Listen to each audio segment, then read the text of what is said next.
Hello students and welcome to College Prep World History. My name is Mr. Willis and I'll be your presenter for this lesson today. Your other world history teachers are Mr. Gordon, Mrs. Atwood, and Ms. Pancini, and we all have this same assignment out for you guys here, hopefully a fun assignment for you. One of the first things we wanted to teach you guys was geography, and unfortunately due to the condensed schedule that we have, we will have to cut out some of the other materials that we do for the class. However, one thing that we thought would be really fun for the students would be to teach you guys a little bit, probably a refresher course for most of you from middle school, but a little bit of a refresher course on latitude and longitude, and so we have a little bit of an activity here for you guys today to do. And so I'll be taking you through those steps to make sure that you're doing this correctly. So if you'll take your attention to the screen on the left-hand side, which is the PowerPoint presentation, which I'll be going through with you guys today. And then the window on the right-hand side is the actual activity, which we'll be releasing you guys to do here at the end of the presentation. So first and foremost, here we have the Giza pyramids of Egypt. Hopefully these are pretty obvious and familiar with some students. Don't necessarily cover Egypt in modern world history class, but nonetheless pretty important clue to the history that we cover in world history class. And so we're going to go through a little bit of this activity with you guys. We call it the latitude and longitude game. And basically, before we can present the latitude and longitude game to you, we have to be able to teach you what latitude and longitude is. Now, for some of you, you might know, it might be obvious. For some of you, maybe not so obvious, or you just need a little bit of a refresher on it, which is great, which is basically what I'm going to be doing for you today. So let's get down to it. So how do you find latitude and longitude? Well, first of all, latitude and longitude are basically these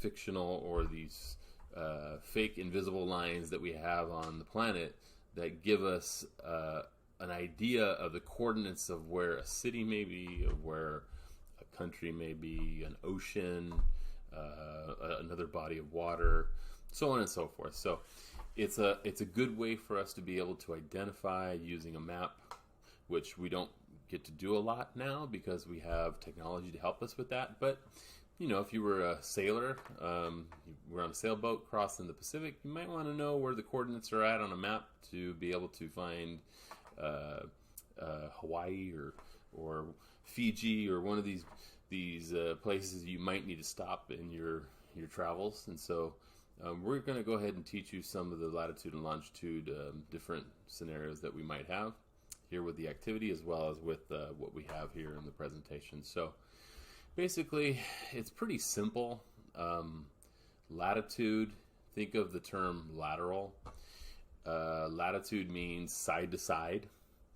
And it's a little bit tricky because of the terminology that they use to find latitude. So normally you would think latitude would be east-west. However, we define latitude, the side-to-side line, as north and south because we take the degrees, degrees that you find in latitude from 0 degrees latitude. And so basically 0 degrees latitude is if you cut the planet Earth in half, right where the halfway line would be, that's 0 degrees latitude. And we know that we named 0 degrees latitude the equator. It's really warm at the equator. And you either go north of the equator, which we here in Southern California are north of the equator, or you would go south of the equator. So a place like Cape Town, South Africa would be south of the equator. So that's the first set of terminology that we want to go through and make sure that we understand. The second one is longitude. So we have latitude and we have longitude. So if latitude is side to side, longitude is up and down. And again, we're doing it reversed because if we have this line, these fictional lines that go up and down, 0 degrees would basically cut the Earth in half. But where do we cut the Earth in half at? Well, we cut it in half at the prime meridian. So 0 degrees longitude is the prime meridian. So anything that is either west of the prime meridian, which is basically all of the United States of America, or anything that is east of the prime meridian, which would be Europe, Africa, so on and so forth. So basically the prime meridian is in the middle of the Atlantic Ocean. That's how we would determine what longitude it is. Now, how do you find latitude and longitude in terms of a place? So basically, like you would do in math class, you would find an intersection of the two lines, latitude and longitude. So for example, you would trace it with your fingers, you're going up or if you're going over, and you would basically come over to where those two lines meet, and that's how you would find the coordinates for latitude and longitude. And you can see that here on our PowerPoint presentation that I've given you on this slide. So we have latitude, which is north and south, but the line is going side to side, and I know that can be confusing, but again, the north and south is the degrees. That means how many degrees north of the equator or how many degrees south of the equator is this particular intersection. How many degrees east or west of the prime meridian is this particular city, country, ocean, so on and so forth. And that's how we find the coordinates. We find that with the intersection. So we're just going to go through a couple here. I'm going to go ahead and pull up the second page here on this presentation, which is a map of the world. All right, and so we're going to kind of just go through this so you can see what we're talking about when it comes to intersection. So your intersection, basically, here's 0. This is the prime meridian, all right, and basically this is your equator right here, which is right here in the middle. So if you did it basically would be a cross on the planet, and so anything that's west or east, north or south, we would find the coordinates for. So the first we would do here, if we go back to our presentation, Paris, France. Okay, so how would we find Paris, France on the map? All right, so basically we would look for 50 degrees north. This one's really, really easy because the map gives it to us. So here's 50 degrees north. We slide over on this, so it could be anywhere on this line. Now hopefully you know your geography, your basic geography. We know it's not in this area because this is the United States of America and this is Canada. So we would find 7 degrees east. So if this is 0, we need to go east, which would be to the right. So where is 7 degrees east? All right, so 7 degrees east, probably somewhere right there. Right, where does it intersect with 50? So probably right about there. So for this particular assignment, we'd go to insert, and again, I'm using Word, you're going to be using Google Docs. It's basically the same thing. We do a little circle. So we have 7, we have 50. We can probably do something like that.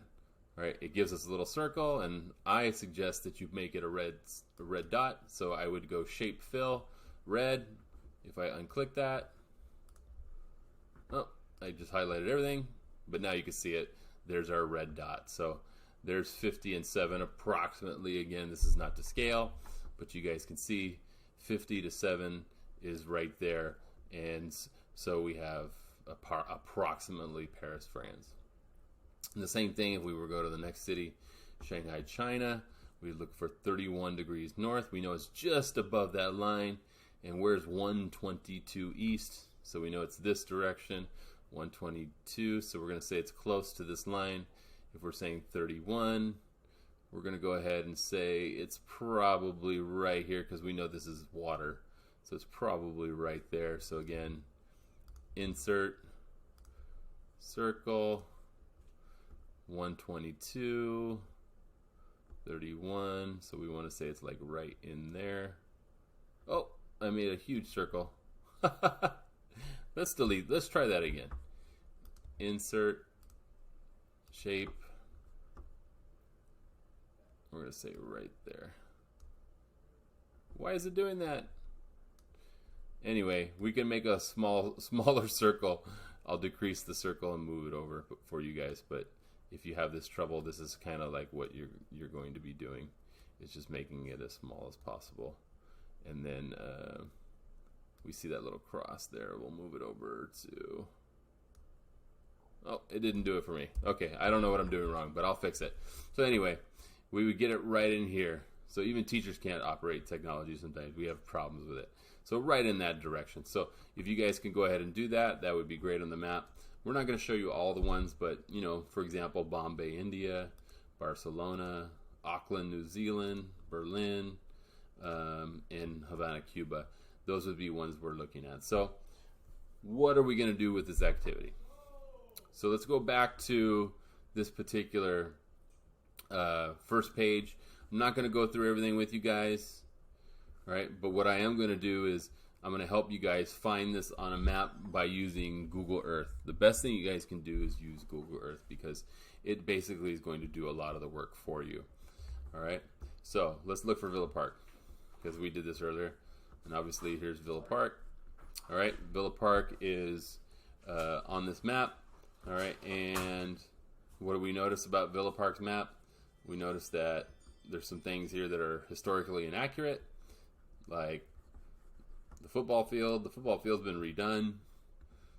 This building right up here, the 300 building, has been ripped out over a year ago, and so that doesn't exist anymore. So we know Google Earth is behind. You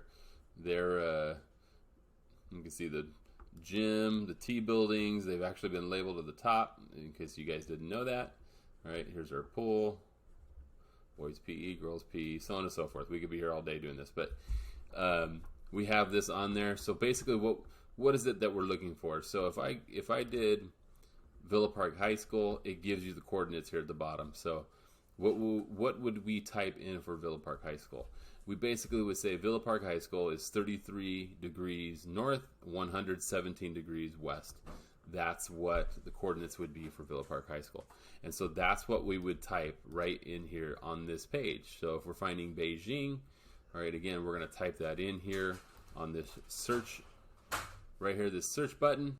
All right, we're going to type in Beijing.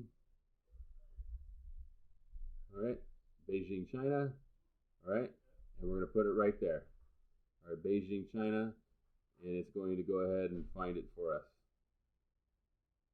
All right, and then we're going to find the coordinates, and we're going to go ahead and type Beijing in there. So we know it's 39 degrees north by 116 degrees east. And we see that here, right here, 39 degrees north, 116 degrees east.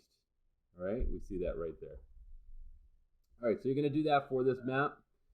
All right, we're going to do that in here for this map. And we're going to fill in all the answers here. So again, we see what is the name for the line that runs 0 degrees latitude? What is the name for the line that runs 0 degrees longitude? In which ocean is the location 10 degrees south, 75 degrees east? All right, we're going to go ahead and type that into Google Earth. It's probably going to give us an idea if we zoom out which ocean it is, so on and so forth. We want you to go ahead and do that. Now, that's not the only thing we want you to do. For all these different cities, we want you to put them on this map with these red dots. So that way we know that you identified them on there. So you're not only finding them on Google Earth, but it is required that you go ahead and put these dots on this map, because we want you not only to be able to use Google Earth, but we also want you to be able to identify them on a map, because some of these locations, some of these cities that we're going to be using on here are actually going to be pretty important to our study of world history. Not all of them, but some of them are. Some of them are kind of you should know. All right, some of them are a little bit more obscure, and we want you to kind of know a little bit about them. All right, so we're going to ask that you identify all these, not only with the degrees here, but also identify them here on the map. And you're going to be doing that with the Google Doc, and then once you're completed with that, you're going to go ahead and turn that in, and we're going to be giving you credit for completing that accurately. So make sure that you guys do that as accurately as possible. Now, as always, your teachers are here for you. We usually are gonna schedule some sort of like office hour at the end of class, so that way you guys, if you have questions, feel free to go ahead and just reach out to us if you have questions about it. So feel free to go ahead and do that here at the end of the class while you're doing the activity. And as always, Mr. Willis is available through Remind, or he's available through email at bwillis@orangeusd.org, and I'll be happy to answer your questions. Just make sure that you ask your questions at a reasonable hour. That way we're not up all night trying to answer questions. All right, so it's nice to be able to talk to everybody, and hopefully you guys, if you have questions, you reach out, and we're looking forward to a really great year. Take care.